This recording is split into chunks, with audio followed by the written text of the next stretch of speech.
ஊரா வீட்டு நெய்யில உங்க வீட்டுக்கு ஸ்வீட் செய்யாதீங்க. எப்படி? தமிழ்நாட்டிற்கான டெல்லி சிறப்பு பிரதிநிதியாக கர்நாடகத்தைச் சேர்ந்த வெங்கட் நாராயணா நியமிக்கப்பட்டதற்கு நாம் தமிழர் கட்சியின் தலைமை ஒருங்கிணைப்பாளர் சீமான் கண்டனம் தெரிவித்திருக்கிறார். பாஜக மாநில தலைவர் நயினா நாகேந்திரன் கண்டனம் தெரிவித்திருக்கிறார். அதிமுக கண்டனம் தெரிவித்திருக்கிறது. ஊரா வீட்டு நெய்யில உங்க வீட்டுக்கு ஸ்வீட் செய்யாதீங்க. எப்படி? கண்ணாடி சார் அது. கைஸ், தமிழ்நாட்டு முதலமைச்சர் விஜய் அவர்கள் தமிழ்நாட்டு மக்களுக்கு துரோகம் பண்ணிருக்காரு அப்படின்னு சொல்லிட்டு எதிர்க்கட்சிகள் எல்லாம் கழுவி ஊத்திக்கிட்டு இருக்காங்க. பயமா இருக்கா? இதுக்கப்புறம் இன்னும் பயங்கரமா இருக்கும். ஏன்னா கர்நாடகாவை சேர்ந்த ஜனநாயகன் பட ப்ரொடியூசரை தமிழ்நாட்டுக்கான டெல்லி பிரதிநிதியா முதலமைச்சர் பிக்ஸ் பண்ணிருக்காரு. இவர் தான் சொல்லியிருந்தாரு ஊரா வீட்டு நெய்யில உங்க வீட்டுக்கு ஸ்வீட் செய்யக்கூடாது அப்படின்ற மாதிரி. பட் இவர் வந்து பாத்தீங்கன்னா பிரியாணியை கிண்டிக்கிட்டு இருக்காரு. This is a new beginning. Starts now. இது கூடவே ரொம்ப முக்கியமான விஷயம், அம்பாசமுத்திர தொகுதியில வந்து சீமான் நிக்க போறாருன்னு ரூமர் வந்தது. இப்போ அந்த ரூமர் கன்ஃபார்ம் ஆயிருக்கு. அம்பாசமுத்திரம் இடைத்தேர்தலில் பொது வேட்பாளராக சீமானை நிறுத்த திட்டமிடப்பட்டிருப்பதாக தகவல் வெளியாகி இருக்கிறது. அதிமுகவும் திமுகவும் சப்போர்ட் பண்றாங்களா அப்படின்றது இங்க ஒரு பெரிய ட்விஸ்ட். என்னடா சொல்ற? என்னால நம்ப முடியலையே. தாவேகா கூட்டணியில் இருக்க காங்கிரஸ் கட்சி முதலமைச்சர் விஜயோட ஆக்ஷனை விமர்சிச்சிருக்காங்க. சட்டமன்றத்தில் நடந்த நிகழ்வுகள்லாம் வந்து அருவருக்கத்தக்கது, அநாகரிகமானது. என்ன எழவி அது? இதுக்கடுத்து டிவிகே அமைச்சர் சரத்குமார் போதைப் பொருள் எடுத்துக்கிற மாதிரியான ஒரு வீடியோ சோசியல் மீடியால பரவச்சு 2 ஆண்டுக்கு முன் கிரிக்கெட் ஸ்டேடியத்தில் போதைப் பொருள் பயன்படுத்துவது போன்ற வீடியோ வைரலான நிலையில் சோ அதுக்கு விளக்கமும் கொடுத்திருக்காங்க. அது எல்லாத்தையும் டீடைலா பார்க்கலாம். சேனலை ஃபர்ஸ்ட் டைம் பாத்தீங்கன்னா சப்ஸ்கிரைப் பண்ணிட்டு வீடியோ லைக் பண்ணி வச்சுக்கோங்க. ஒன் பை ஒன்னா பார்த்தலாமா? ஃபர்ஸ்ட் ஆஃப் ஆல், தமிழ்நாடு முதலமைச்சர் தமிழ்நாட்டு மக்களுக்கு துரோகம் பண்ணிருக்காரா அப்படின்னு பாத்தீங்கன்னா எஸ், துரோகம் பண்ணிருக்காரு அப்படின்ற மாதிரி தான் எதிர்க்கட்சிகள் சொல்லிட்டு இருக்கு. நானும் அதை தான் சொல்ல விரும்புறேன். ஏன்னு பாத்தீங்கன்னா கர்நாடகா மாநிலத்தை சேர்ந்த ஒருத்தர், தமிழே தெரியாத ஒருத்தர், அவருக்கு தமிழ்நாட்டுக்கான டெல்லி பிரதிநிதியா அவரை பிக்ஸ் பண்ணிருக்காரு முதலமைச்சர் விஜய் அவர்கள். தமிழக அரசின் டெல்லி சிறப்பு பிரதிநிதியாக கே வெங்கட நாராயணா நியமனம் செய்யப்பட்டிருக்கிறார். தொடர்ந்து இந்த மாதிரி வந்து பாத்தீங்கன்னா அதர் ஸ்டேட் பீப்புள்ஸ் வந்து பாத்தீங்கன்னா தமிழ்நாட்டோட உச்ச அதிகாரத்துல வந்து தமிழ்நாடு முதலமைச்சர் பிக்ஸ் பண்ணிக்கிட்டே இருக்காரு. சோ இது எல்லாருமே பாத்தீங்கன்னா கடுமையா விமர்சிச்சிருக்காங்க. அதுவும் ஜனநாயகன் பட ப்ரொடியூசர் அப்படின்ற ஒரு காரணத்துக்காக, தன்னோட நண்பர் அப்படின்ற ஒரு காரணத்துக்காக தூக்கின்னு போய் எப்பேற்பட்ட பதவியை கொடுத்திருக்காங்க. எல்லாரும் கழுவி ஊத்துறதுக்கான காரணம் என்னன்னு பாத்தீங்கன்னா, இப்ப இந்த மேகதாது பிரச்சனையில கர்நாடகா மாநிலத்தை சேர்ந்த ஜனநாயக பட ப்ரொடியூசர் வெங்கட நாராயணா அவர் வந்து பாத்தீங்கன்னா கர்நாடகா சாதகமா நிப்பாரா இல்ல தமிழ்நாட்டுக்கு சாதகமா நிப்பாரா அப்படின்ற ஒரு கேள்வி இருக்குல்ல. ஏன்னா தமிழ்நாட்டுக்கு சாதகமா நின்னா கர்நாடகால வந்து பாத்தீங்கன்னா ஒரு காலை வைக்க முடியாது, அடி பொளந்து விட்டுருவாங்க. அது மட்டும் இல்லாம அவர் அதுவும் பண்ணவும் மாட்டார். ஏன்னா அந்த இனப்பற்றுன்னு கொஞ்சமாவது இருக்கும்ல. சோ ஆப்வியஸா பாத்தீங்கன்னா கர்நாடகாவுக்கு ஃபேவரா தான் அவர் செயல்படுவாரு. கர்நாடகா முதலமைச்சர் டி கே சிவகுமார் இருக்காருல்ல, அவரோட தோஸ்தும் இவரு அப்படின்ற மாதிரி சொல்றாங்க. சோ அப்படி பார்க்கும்போது தமிழ்நாட்டு மக்களுக்கு பெரிய ஆப் எடுத்து அடியில வேணா சொருவாரே தவிர தமிழ்நாட்டுக்கு ஃபேவரா இவரால ஏதாவது நடக்குமான்னு கேட்டீங்கன்னா இப்போ வரைக்கும் அப்படி எதுவும் கெஸ் பண்ண முடியல. சோ அப்படிப்பட்ட ஒரு நபரை இவர் என்ன பண்றாருன்னா தமிழ்நாட்டுக்கான டெல்லி பிரதிநிதியா முதலமைச்சர் விஜய் பிக்ஸ் பண்றாரு. அட வெக்கம் கட்டுவீங்களா? இதுக்கு எதுக்குடா வெள்ளையங்கிலி மாலைன்னு? சோ இவர் ஒரு மேட்டர் பண்றாரு. அதே மாதிரி அவரோட மேனேஜர் அவரை வந்து பாத்தீங்கன்னா தனி செயலாளரா பிக்ஸ் பண்ணிருக்காரு ஜெகதீஷ். அவர் யாருன்னு தெரியல, ஜெகதீஷ். சோ அதாங்க இந்த ரூட் பிஆர் நெட்வொர்க் வச்சு ரன் பண்ணிட்டு இருக்காருல, அவர் தான் அந்த ஜெகதீஷ். சோ அவர் வந்து பாத்தீங்கன்னா தனி செயலாளரா பிக்ஸ் பண்ணிருக்காரு. இப்ப நீங்க புகைப்படம் பார்த்திருப்பீங்க. அந்த நபர் தான் இப்ப நம்ம தமிழகத்துடைய முதலமைச்சருக்கு தனி செயலாளர். கொஞ்ச நாளைக்கு முன்னாடி அவரோட ஜோசியக்காரை வந்து பாத்தீங்கன்னா பிக்ஸ் பண்ணிட்டு அப்புறம் தர்மடி வாங்கி அப்புறம் வாபஸ் வாங்கினாரு. அது மட்டும் இல்லாம முதலமைச்சரோட ஆலோசகரா பாத்தீங்கன்னா ஜான் ஆரோக்கியசாமி அவரை வந்து பிக்ஸ் பண்ணிருக்காங்க. நெக்ஸ்ட் வந்து பாத்தீங்கன்னா விஷ்ணு ரெட்டியை பிக்ஸ் பண்ணிருக்காங்க. சோ இந்த மாதிரிலாம் பாத்தீங்கன்னா தொடர்ந்து அவருக்கு ஹெல்ப் பண்ணவங்களும் அவர் ஃபேமிலி மெம்பர்ஸும் அவரோட ஃப்ரெண்ட்ஸையும் பாத்தீங்கன்னா தூக்கி வந்து அதிகாரத்துல உட்கார வச்சுக்கிட்டே இருக்காரு. இப்போ அவரு கேட்ட கேள்வி தான் எல்லாரும் கேட்கறாங்க. மக்களோட வரி பணத்துல இருந்தானே இவங்களுக்கு சம்பளம் போகுது, அவங்க என்ன பண்ணிட்டாங்கன்னு அவங்களுக்கு தமிழ்நாடு அரசோட உச்ச அதிகாரத்தை நீங்க கொடுக்குறீங்க. சோ ஊரா வீட்டு நெய்யில ஸ்வீட் செய்யாதீங்க அப்படின்ற மாதிரி திமுக பார்த்து கேட்டீங்க. சூப்பரான கேள்வி, எல்லாருமே ஃபயர் விட்டோம். கரெக்ட்டா? ஆனா இப்போ நீங்க பண்றது என்ன? அதை விட கேவலமா பிரியாணி கிண்டி எல்லாரும் வாயில ஊட்டிட்டு இருக்கீங்களே, அது தமிழ்நாட்டு மக்கள் வாயில ஊட்டல, நீங்க வந்து பாத்தீங்கன்னா அதர் ஸ்டேட் பீப்புளோட வாயில தான் ஊட்டிக்கிட்டு இருக்கீங்க அப்படின்ற மாதிரி தான் சொல்ல தோணுது. ஏன் அது தப்புன்னு சொல்றாங்கன்னா, ஆக்சுவல் தமிழ்நாட்டுக்கு ஒரு பிரச்சனைனா தமிழ்நாட்டை சேர்ந்தவங்க தமிழ்நாட்டுக்காக யோசிப்பாங்க. தமிழ்நாடு டெல்லி பிரதிநிதி கர்நாடகாரரு, தமிழ்நாட்டுடைய தலைமைச்சர் ஆந்திராக்காரரு, தமிழக முதலமைச்சருடைய அரசியலாளர் ஜானகிசாமி ஆந்திராக்காரரு, தமிழ்நாட்டுடைய முதலமைச்சருடைய அரசியல் ஆலோசகர் பொது நிகழ்ச்சி விஷ்ணு ரெட்டி ஆந்திராக்காரரு. என்ன நீங்க ஆட்சி நடத்திட்டீங்க? கர்நாடகா மாநிலத்தை சேர்ந்த ஒருத்தர் தமிழ்நாட்டுக்காக எப்படி யோசிப்பாரு? அவரை தூக்கிமே அந்த இடத்துல எப்படி நீங்க உட்கார வைக்கிறீங்க? ஜனநாயகன் பட ப்ரொடியூசர் உங்க நண்பர் அப்படின்ற காரணத்துக்காக இப்பேற்பட்ட பதவியை தூக்கிமே நீங்க கொடுத்தீங்கன்னா அது தமிழ்நாட்டு மக்களுக்கு செய்யற துரோகம் தானே, தமிழ்நாட்டு மக்களை இழிவுபடுத்தாதானே அர்த்தம். ஏன் இத்தனை கோடி பேர் இருக்க தமிழ்நாட்டுல ஒருத்தர் கூட உங்களுக்கு கிடைக்கலையா? அந்த பதவியில உட்கார வைக்கிறதுக்கு அப்படின்ற ஒரு கேள்வி வருதுல, எனக்கு அதுதாங்க ஒண்ணும் புரியல. இவர் ஸ்வீட் இல்ல பிரியாணி கிண்டி எல்லாரும் கொடுத்துட்டு இருக்காரு. சோ ரொம்ப ரொம்ப ஒஸ்டான விஷயத்தை முதலமைச்சர் விஜய் பண்ணிட்டு இருக்காரு. பாருங்களேன், இதுக்கும் டிவிகே சேர்ந்தவங்க வந்து முட்டு கொடுப்பாங்க. அதெல்லாம் இல்ல, எங்க அண்ணன் எது பண்ணாலும் சரியா இருக்கும். என்னப்பா செய்யறது, விதி விளையாடுச்சப்பா. நாயே, நீ விளையாண்டு போட்டு விதி மேலேண்டா பழி போடுற. எனக்கு புரியல, அவர் யாரு? அவர் ஜனநாயகன் பட ப்ரொடியூசர். ஜனநாயகன் படமே அவரோட அரசியலுக்காக தான் எடுக்கப்பட்ட படமா தான் இருக்கு அப்படின்றத முக்காவாசி பேரோட கருத்து. அப்படின்றதுக்காகவே தூக்கி வந்து இப்பேற்பட்ட பதவியை கொடுக்கறதெல்லாம் ரொம்ப ரொம்ப ஒஸ்டான விஷயம். சீமானை தான் கேட்டிருக்காரு. இந்த மாதிரி தமிழே தெரியாதுங்க அவருக்கு. தமிழே தெரியாத ஒரு மனுஷனை தமிழ்நாட்டுக்கான பிரதிநிதியா, டெல்லி பிரதிநிதியா நீங்க கூட்டிட்டு போய் ஃபிக்ஸ் பண்றீங்கன்னா இது உருப்படுமா, விளங்குமா, தமிழ்நாடு உருப்படுமா அப்படின்ற கேள்வியை எல்லாரும் தொடர்ந்து கேட்டுக்கிட்டு இருக்காங்க. என்னம்மா நீங்க இப்படி பண்றீங்களாமா? அத பிஜேபியோட மாநில தலைவர் இருக்காருல, அவர் சொல்றாரு தமிழ்நாட்டுக்கு செய்யற பச்சை துரோகம் இது. சோ அவர் வந்து துரோகத்தை பண்றாரு தமிழ்நாட்டு மக்களுக்கு அப்படின்ற மாதிரி சொல்றாங்க. அதிமுக சைடுல என்ன சொல்றாங்கன்னா, கர்நாடகாவோட ப்ராக்ஸி அரசா தான் பாத்தீங்கன்னா இங்க வந்து தமிழ்நாடு கவர்மெண்ட் வந்து செயல்படுது. அதாவது அங்க கர்நாடகாவுக்கு ஃபேவரா பாத்தீங்கன்னா இங்க தமிழ்நாடு கவர்மெண்ட் தாவேக அரசு இருக்கு அப்படின்ற மாதிரி சொல்றாங்க. கிட்டத்தட்ட இதெல்லாம் பார்க்கும்போது அப்படிதாங்க தோணுது.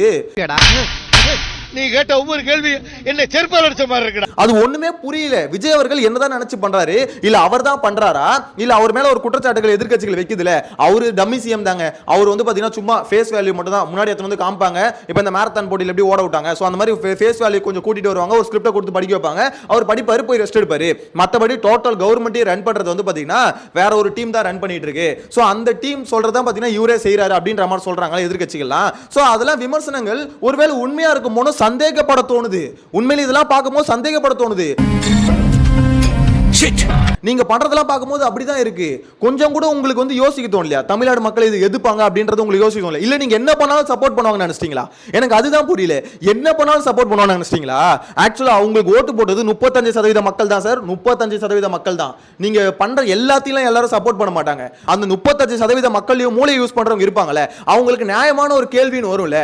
ஆமா, தமிழ்நாட்டுக்கான பிரதிநிதி எதுக்கு கர்நாடகா சேர்ந்த ஒருத்தர் வரார், தமிழே தெரியாத ஒருத்தர் எதுக்கு விஜய் ஃபிக்ஸ் பண்ணணும் அப்படின்ற ஒரு கேள்வி நியாயமா, மனசாட்சி, மூளைன்னு ஒரு உறுப்பு இருந்தா கண்டிப்பா கேள்வி கேட்பாங்கல்ல.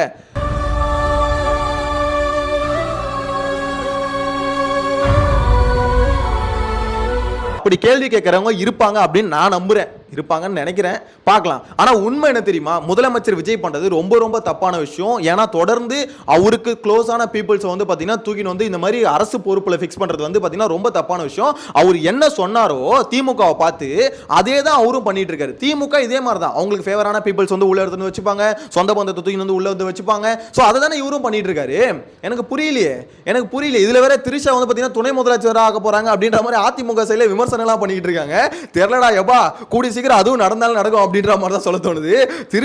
திரிஷா கிருஷ்ணன் டெபுட்டி சிஎம் அப்படின்றதெல்லாம் பார்க்கக்கூடிய கால சூழல் வந்துருமோ அப்படின்ற மாதிரி தான் யோசிக்க தோணுது. வரும்னு நினைக்கிறேன், பார்க்கலாம். சோ இதுக்கப்புறம் ரொம்ப முக்கியமான விஷயம், நாம் தமிழர் கட்சி ஒருங்கிணைப்பாளர் சீமான் வந்து அம்பாசமுத்திர தொகுதியில வந்து நிக்க போறாரு இடைத்தேர்தல் அப்படின்ற மாதிரி ரூமர்ஸ் வந்தது. நம்மளே ஒரு 2 வீடியோக்கு முன்னாடி பார்த்திருந்தோம். சோ இப்போ வந்து பாத்தீங்கன்னா அது கன்ஃபார்ம் ஆயிருக்கு அப்படின்ற மாதிரி தான் சொல்லணும். அவர் வந்து இடைத்தேர்தலில் நிக்க போறாரு, அம்பாசமுத்திர தொகுதியில நிக்க போறாரு அப்படின்றது ஆல்மோஸ்ட் கன்ஃபார்ம் ஆயிடுச்சு அப்படின்ற மாதிரி தான் இந்த நியூஸ் எல்லாம் பார்க்கும்போது தெரியுதுன்னு வச்சுக்கோங்களேன். அம்பாசமுத்திரம் தொகுதி இடைத்தேர்தலில் நாம் தமிழர் கட்சியின் ஒருங்கிணைப்பாளர் சீமான் போட்டியிட இருப்பதாக தகவல் வெளியாக இருக்கிறது. அண்மை செய்தி. ஆனா இப்போ ஒரு முக்கியமான விஷயம், நியூஸ் சேனல்ஸ் எல்லாம் எப்படி ஸ்ப்ரெட் பண்ணிட்டு இருக்காங்கன்னா, அவர் பொது வேட்பாளரா நிக்க வைக்க போறாங்க. அதாவது எந்த கட்சியும் போட்டியிடாது, தாவேகா போட்டியிடும், தாவேகாவோட கூட்டணி கட்சிகள் போட்டியிடும். பட் இந்த சைடுல வந்து பாத்தீங்கன்னா திமுகவும் அதிமுகவும் அவரோட தொகுதியில போட்டியிடாது. அதே மாதிரி பாமக இந்த மத்த இதர கட்சிகள் எதுவுமே போட்டியிடாது. சீமான சட்டசபைக்குள்ள கொண்டு வரதுக்கு எல்லா கட்சியும் விருப்பப்படுது அப்படின்ற மாதிரி பாத்தீங்கன்னா இந்த நியூஸ் சேனல்ஸ் எல்லாம் பேசிக்கிட்டு இருக்காங்க. அது உண்மையான்னு பாத்தீங்கன்னா அது இப்போ வரைக்கும் பாத்தீங்கன்னா நாம் தமிழர் கட்சி சைடுல இருந்து கன்ஃபார்ம் பண்ணல. இப்படி வந்து பாத்தீங்கன்னா பொது வேட்பாளரா சீமான நிப்பாட்டுறாங்க அப்படின்றது கன்ஃபார்ம் பண்ணல. இந்த நியூஸ் சேனல் வந்து பாத்தீங்கன்னா அது பரப்புறாங்களே, அது வந்து ஒரு வகையான ரூமர்ஸ் தான். பட் அவர் நிக்க போறாருன்றது கன்ஃபார்ம் ஆயிருக்கு. ஆனா இந்த மாதிரி பாத்தீங்கன்னா பொது வேட்பாளரா நிக்க போறாரு அப்படின்றது இப்போ வரைக்கும் கன்ஃபார்ம் ஆகல. நீங்களும் அப்படி நினைச்சீங்க இல்லையா? பட் அதுக்கு வாய்ப்பு இருக்கான்னு கேட்டீங்கன்னா, அன்புமணி ராமதாஸ் ஒன்னு சொல்லியிருந்தாரு கொஞ்ச நாளைக்கு முன்னாடி, இந்த மாதிரி தாவேகா பண்றது ரொம்ப ரொம்ப தப்பு, அதர் கட்சிகள் இருக்க எம்எல்ஏக்களை ராஜினாமா பண்ணிட்டு இவங்க கட்சிக்கு வந்து இழுத்துக்கிட்டு இருக்காங்க, அது எவ்வளவு கேவலமான செயல், மக்கள் ஓட்டு போட்டு சட்டசபை உறுப்பினரா அவங்களை வந்து தேர்ந்தெடுத்திருக்காங்க, அவங்க 12 நாள்லயே ராஜினாமா பண்ணிட்டு வராங்கன்னா அது ஒரு கேவலமான செயல். சோ இதுக்கு வந்து பாத்தீங்கன்னா தாவேகா வந்து கண்டிப்பா இதுக்கான கான்சிக்வன்சஸை ஃபேஸ் பண்ணணும். இது முடிஞ்சா நாங்க என்ன பண்ணுவோம், எல்லா கட்சியும் சேர்ந்து உங்களுக்கு எதிராக ஒரு பொது வேட்பாளரை நிப்பாட்டுவோம் அப்படின்ற மாதிரி ராமதாஸ் சொல்லியிருந்தாரு, அன்புமணி ராமதாஸ் சொல்லியிருந்தாரு. மேபி அந்த கருத்துல எல்லா கட்சியும் உடன்படுது அப்படின்ற பட்சத்துல சீமான பொது வேட்பாளரா நிக்க வைக்கிறதுக்கு வாய்ப்பு இருக்கு அப்படின்ற மாதிரி சொல்ல தோணுது. ஓ, நீ அப்படி வரியா? அது மட்டும் இல்லாம சும்மா ஒரு அசம்ஷன் இப்படி கூட இருக்கலாமே. இப்போ வந்து பாருங்களேன், திமுகவால தாவேக்காவை எதிர்த்து கேள்வி கேட்க முடியல. ஏன்னா எல்லா கேள்வி கேட்டாலும் என்ன சொல்றாங்க, நீங்க ஒழுங்கா போனாச்சுல நீங்க ஒழுங்கா இருந்தீங்களா அப்படின்ற மாதிரி பாத்தீங்கன்னா இந்த பக்கம் டைவர்ட் பண்ணி விட்டுறாங்க. அதிமுகவாலே கேள்வி கேட்க முடியல. ஏன்னா இதுவும் ஊழல் சக்தி இதுவும் ஊழல் சக்தி அப்படின்னும் போது கேள்வி கேட்க முடியாது. ஏன்னா இவங்க வந்து பாத்தீங்கன்னா ஒரு விஷயம் தப்பு பண்ணும்போது தாவேக்காவை தட்டி கேட்கறதுக்கு இந்த சைடுல வந்து பாத்தீங்கன்னா தப்பு பண்ணாதவங்க ஒருத்தவங்க உள்ள இருக்கணும். ஏன்னா சீமான் வந்து இதுக்கு முன்னாடி எம்எல்ஏவே இல்ல, அவங்க கட்சி ஆட்சியில இல்ல அப்படின்னும் போது இவர் எல்லா கேள்வியும் போல்டா கேட்க முடியும். சோ இப்படிப்பட்ட நபர் உள்ள வந்தா விஜய் அவர்களோட அசெம்பிளி வந்து பாத்தீங்கன்னா அப்படியே சும்மா ஆட்டம் காணும் அப்படின்றத எதிர்க்கட்சிகளோட விருப்பமா இருக்கு. சோஷியல் மீடியால நிறைய அதை பார்க்க முடியுது. சிறப்பான தரமான சம்பவங்களை இனிமேதான் பார்க்க போறேன். ஆனா அப்படி நடந்தா உண்மையிலே சொல்றேன் அசெம்பிளி இன்ட்ரெஸ்டிங்கா இருக்கும். மக்களோட பிரச்சனைகள் ஒவ்வொன்றும் பாத்தீங்கன்னா அங்க கேள்வி எழுப்பப்படும். ஏன்னா சீமான் பிரஸ் மீட்லயே அவ்வளவு கேள்வியை கேட்பாருங்க. சோ அந்த மாதிரி மனுஷன் வந்து பாத்தீங்கன்னா சட்டசபைக்குள்ள போனா கண்டிப்பா மக்களுக்கான பிரச்சனைகள்லாம் கேள்வி கேட்பாரு அப்படின்ற மாதிரி தான் எல்லா எதிர்க்கட்சிகளும் சொல்லிட்டு இருக்காங்க, நாம் தமிழர் கட்சியிலும் சொல்லிட்டு இருக்காங்க. மக்கள் குடியிருக்கிறதுக்கு ஏதாவது ஏரி குளங்களை ஆக்கிரமிச்சா ஆக்கிரமி இடிக்கிற நீ பள்ளிக்கரணை ஏரிய குப்பையை கொட்டி ஆக்கிரமிச்சிருக்கீங்க, உன்னை என்ன வச்சுக்கிட்டீங்களா, புல்டோசர் வச்சுக்கிட்டீங்களா? சோ இடைத்தேர்தலில் நிக்க போறாரு அப்படின்றதே பாத்தீங்கன்னா ஒரு சர்ப்ரைஸ் அப்படின்ற மாதிரி தான் சொல்ல தோணுது. ஏன்னா இதுக்கு முன்னாடி நாம் தமிழர் கட்சியில இருந்து சீமான் வந்து பாத்தீங்கன்னா இடைத்தேர்தலில் நின்னது இல்ல. சோ இந்த வாட்டி நிக்கிறாங்க அப்படின்னா ஏதோ ஒரு ஸ்ட்ராட்டஜி போயிட்டு இருக்கு அப்படின்ற மாதிரி சொல்ல தோணுது. பட் அதிமுக திமுக சப்போர்ட் இருக்குன்னு சொல்றாங்களே, இப்போ வரைக்கும் கன்ஃபார்ம் இல்ல, அது ரூமர் மட்டும்தான். ஒத்துக்கிட மனசு இல்லனாலும் அதான் நேசம். பட் இடைத்தேர்தல் நிக்க போறாங்க அப்படின்றது சீமானோட விருப்பம் அப்படின்றது ஆல்மோஸ்ட் வெளியே வந்திருக்கு. சோ இத பத்தின உங்களுக்கு கருத்து மறக்காம கமெண்ட்ல மென்ஷன் பண்ணுங்க. நெக்ஸ்ட் காங்கிரஸ் கட்சி தாவேக்காவோட கூட்டணியில இருக்கு. அப்படி கூட்டணியில இருக்க காங்கிரஸ் கட்சியோட மாநில தலைவர் செல்வ பெருந்தகை என்ன தெரியுமா சொல்லியிருக்காரு, முதலமைச்சர் விஜய் அவர்கள் சட்டசபையில வந்து இந்த மாதிரி ஒரு ஆக்ஷன் எல்லாம் பண்றாருல, அது மட்டும் இல்லாம திமுகவோட தலைவர் மு.க. ஸ்டாலினை வந்து வெறுப்பேத்துறாருல, இந்த மாதிரி கடுப்பேத்துறாருல, இதெல்லாம் ரொம்ப கேவலமான செயல் அப்படின்ற மாதிரி பாத்தீங்கன்னா விமர்சிச்சிருக்காரு. இதை வந்து பாத்தீங்கன்னா சட்டசபைக்குள்ள பண்ணக்கூடாது, அந்த சட்டசபைக்குன்னு ஒரு மரியாதை இருக்கு, முதலமைச்சர் பொறுப்புக்குன்னு ஒரு ரெஸ்பான்சிபிலிட்டி இருக்கு, அவர் வந்து பாத்தீங்கன்னா கொஞ்சம் அதுக்கேத்த மாதிரி நடந்துக்கணும், இன்னும் சினிமா பாணியிலே நடந்துக்க கூடாது அப்படின்ற மாதிரி கழுவி ஊத்தி இருக்காரு அப்படின்ற மாதிரி தான் சொல்ல தோணுது. சட்டமன்றத்தில் நடந்த நிகழ்வுகள்லாம் வந்து அருவருக்கத்தக்கது, அநாகரிகமானது. இது வந்து திரைப்பட ஷூட்டிங் ஸ்பாட் இல்லை, அது ஒரு மேன்மை மிக்க மாண்புமிக்க ஒரு வரலாற்று சிறப்புமிக்க அவை. என்னதான் அதை வச்சு ஜென்சி கிட்ஸை வந்து பாத்தீங்கன்னா இவங்க வந்து ஓகே முதலமைச்சர் விஜய் செம்மையா மாஸ் பண்ணிட்டாரு அப்படின்ற மாதிரி ஃபயர் உரத்துக்கு யூஸ் பண்ணாலுமே அது கூட்டணி கட்சிகள் மத்தியில என்னடா இது அப்படின்ற மாதிரி முகசொலிக்க தான் வச்சிருக்கு. ஏன் முதலமைச்சர் இவ்வளவு ஒரு மாதிரி பண்ணிட்டு இருக்காரு, சட்டசபைக்குள்ள வந்து இப்படிலாம் பண்ணலாமா அப்படின்ற ஒரு கேள்வியை தான் எழுப்பிக்கிட்டு இருக்கு. இது வந்து பாத்தீங்கன்னா எதிர்க்கட்சிகளை விமர்சிச்சா பரவாயில்ல, கூட்டணி கட்சிகளை விமர்சிக்குதுன்னா தாவேக்கா கொஞ்சம் யோசிக்கணும். ஸோ ரீல்ஸ் கண்டென்ட் வந்து பாத்தீங்கன்னா சட்டசபையில கொடுக்க கூடாது அப்படின்றத கொஞ்சமாவது யோசிக்கணும் அப்படின்ற மாதிரி தான் சொல்ல தோணுது. ஸோ இதுக்கு அடுத்து ரொம்ப முக்கியமான விஷயம், டிவிக்கோட அமைச்சர் சரத்குமார் அவர் வந்து பாத்தீங்கன்னா போதைப் பொருள் யூஸ் பண்ணாரு அப்படின்ற ஒரு வீடியோ வந்து பாத்தீங்கன்னா பயங்கர வைரலா போச்சு.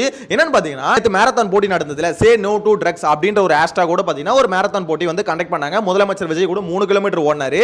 அதுல கூட இந்தியாவிலேயே நம்ம முதலமைச்சர் தான் முதல் முறையா பண்றாருன்னு சொல்லிட்டு ஆதவர்ஜுனா ஒரு உருட்டிட்டு இருந்தாரு.